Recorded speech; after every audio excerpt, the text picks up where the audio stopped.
Okay, so we're back. We're gonna delve a little deeper into things here. So what we've done is we've gone in, we found a preset we like, had a guitar sound on it. We've gone in there and we've changed the style of the guitar sound. Gorgeous Hall doesn't have a... Let's find one that has a guitar sound, Craig, not to be nitpicky. All right, let's see. The Gorgeous Hall is actually a nice vocal preset with a very plain vanilla. Sure. Okay, how about we do, still haven't found what I'm something for by a band that is you as well.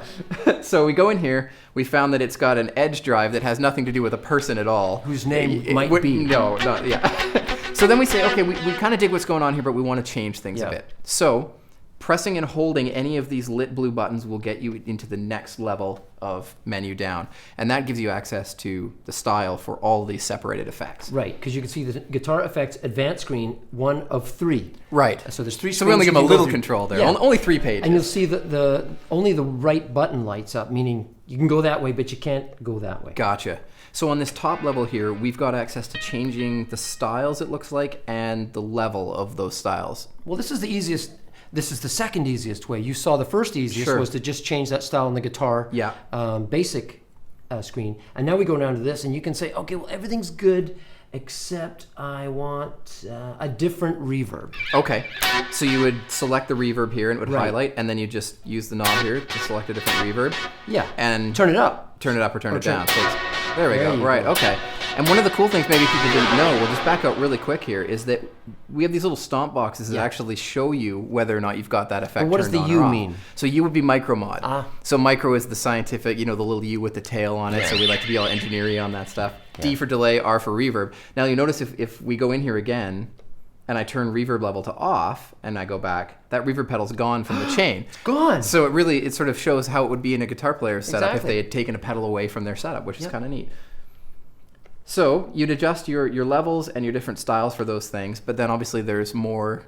For some of them there are some more parameters. So what else? Like reverb, because reverb has like 1 billion parameters, and you got to be a real tweakhead to listen to the difference. Yeah. So instead of doing that, we've just given you a huge selection of different sounding reverb. There's like 28 or something. Yeah, a whole bunch. Massive. Yeah. Same with these, but micro mod and delay actually have more parameters you can adjust. Okay. And how do we get there? So going over here. Doink. Yeah. So good.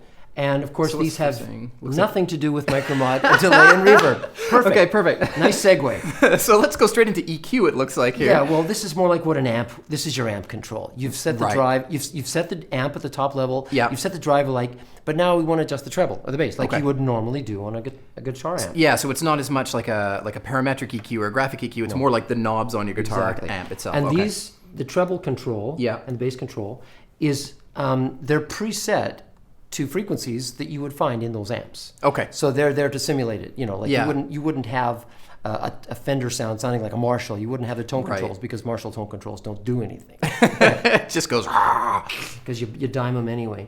But the mid's a bit different because it's got a frequency that you can do. Yeah, sweepable, and that's where you can have lots and lots of fun. You can boost the mids and move it around and get that real balky kind of sound. And of course, you've got a compressor and here with 2 parameters. Ratio and threshold. We've made it easy so that you don't have to have too many parameters on a compressor because as you know, you've got attack time, release time, gain makeup. All that stuff is automated. Okay. And made it easy. So just compression ratio for somebody who hasn't heard of it before.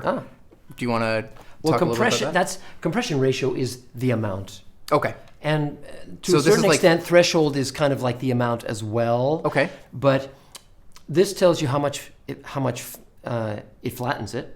Like after it goes over the threshold? So the threshold tells you where the threshold at which it will be flattened at. Okay. And what happens is, flattening. Well, wait a minute. Won't that make me quieter? No, because there's automatic gain makeup, and it takes your usable range. Say your guitar's going back, back, back. Yeah. It's too loud and it's poking into people's ears at the loud part, and the quiet part's going away. You can't hear it. Right. So what you do is you move that a little closer, and now that's what a compressor does. Gotcha. So you just sort of even out the and there's compressor on here now. Okay. So if you had a really high ratio, then obviously if you hit something really loud, it would kind of clamp it down quite a bit compared to a lower ratio that would just sort of smooth it over the top. And you're not supposed to hear the clamping. It's just this sort of nice sort of... And it also aids in sustain too. Gotcha. On a clean sound, right? Because on a distorted sound, distortion always comes with compression. Yeah. But on a clean sound, it doesn't necessarily come with compression, and this gives you that effect. Cool. Okay. So we got pretty much covered that page. Yep. Let's move on to the next page here. So now we've got, okay, so we see a couple of things that were related to that delay and micro mod from the first page there. We're Okay. now. Yeah. So this is kind of cool. So if you've got something like a flanger, you can control the speed of the flanger because Yeah. this is the micro mod speed. It's easy to turn up and down. Okay. I don't know if we've got a flanger. Yeah, you can hear it in there. Yeah. Yeah, cool.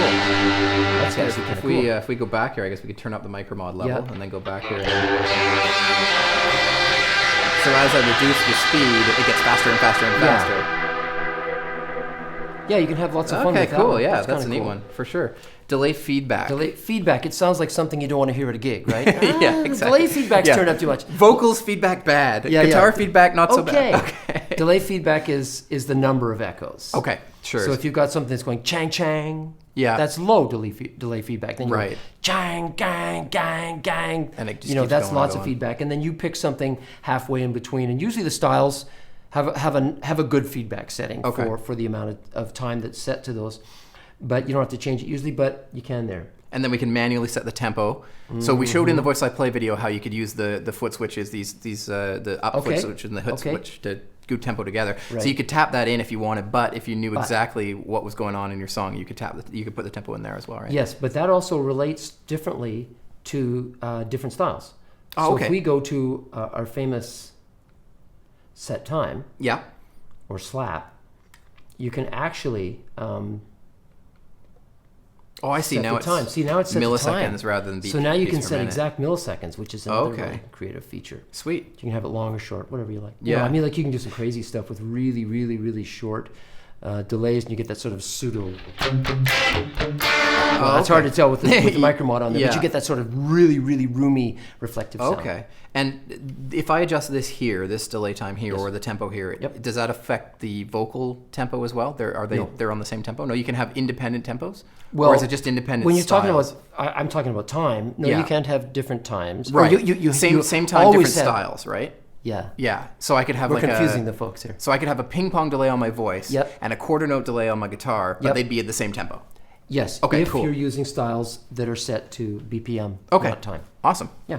And then speaker roll off. This is one that's always confused me a little bit. So maybe Yeah, you can- that's a bit of a tweaky function. Each of the amp models have their own roll-off kind of setting to simulate Yeah. what a speaker does, because a speaker isn't a full-range device. A speaker cuts off at about 5K. Sure. And this is part of making it sound more authentic as a guitar amplifier. Okay. So we've set them, and as you go through the styles, you'll come back down here and see this change. If you don't want to, if you don't like the ones we've set, you can change them yourself, because it's a very steep roll-off filter. Sure. And it has quite an affected sound on the amp style. Also, if you're on acoustic sound, like fully clean, Yeah. this goes all the way up. Okay. Because you want all those shingy harmonics as well. Or if you're doing the sneaky little way, and I guess if you got dual mono, and you go XLR out of the one side, and let me find the end of my cable here, quarter inch into your amp. Yep. You'd want to go with an acoustic amp style, and this all the way up, right? So Yes. that then your amp would be providing the amp sound. Yep. Okay. Cool. Yep. So that's just a little tweak there if people want to go out to an amp but still use the distortion and that kind of stuff that's in there. Yeah. Okay. Awesome. I guess because there'd be a time where maybe you have your own. Say you're running into a Marshall, but you want all the delay and the micro mod and all that kind of cool stuff, but you want the Marshall to be taking care of the grunt and the sound. Okay. Excellent. Neat. So we've run out of pages. Yeah. We're at 3 of 3, back, or just go to that one, and then you can go back, and as you go there, it brings you back to that same Oh, screen. I see. Okay. Nice handy little feature. Yeah. Now, there's some different things in setup Yeah, for the guitar. for sure. Let's take a dig in here and see. So all these ones we covered in play. Yep. We got our inputs and all that. We covered the guitar there. Right. So these ones are the same. Well, output dual mono, that's something you don't get in... actually you do get dual mono, because the auxiliary out. Exactly. Yeah, so you can run your tracks separately on the play. So let's see. We've got same things in here, all that. Here we go. So we've got some other good stuff like guitar gate. So what's that function there? Well, the gate just removes that sort of low-level hiss that you hear. Any amplifier, you turn it up loud, it's not going to be perfectly quiet. It's going to sit there and go...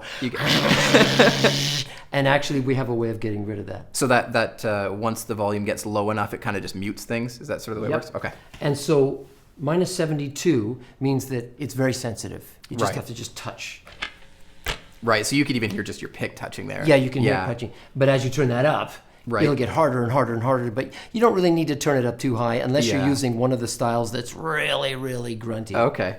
So we covered global key and global tempo in the Play video manual, so people can check that out. Yep. But this global guitar effects thing obviously is different because we don't have guitar in the other box. So this one then allows you to pick a guitar sound and basically live with it over all of your vocal presets, right? Yeah. Okay. So how does it work in terms of turning it on? When I turn this on, how does it know which guitar style it's using? It's the one you're on right now.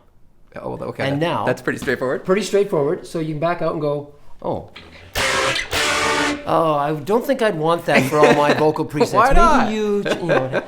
But see, we go. You crazy kids. So, it's still there. I see. Okay. Still there. So let's go back down to setup. Turn that off. Find one we like. Oh, that might be a nice one. Sure. Something Say clean. it's for something clean like that. Go in. Turn it on. Go back. Okay. Now the vocal sounds are changing. Or they're all changing underneath, yeah. One of the questions I actually got on the forums a little while ago was, what if I like a guitar sound on one preset and I want to copy it to another one? And we actually helped him, the user, by using global guitar effects as the way to do that.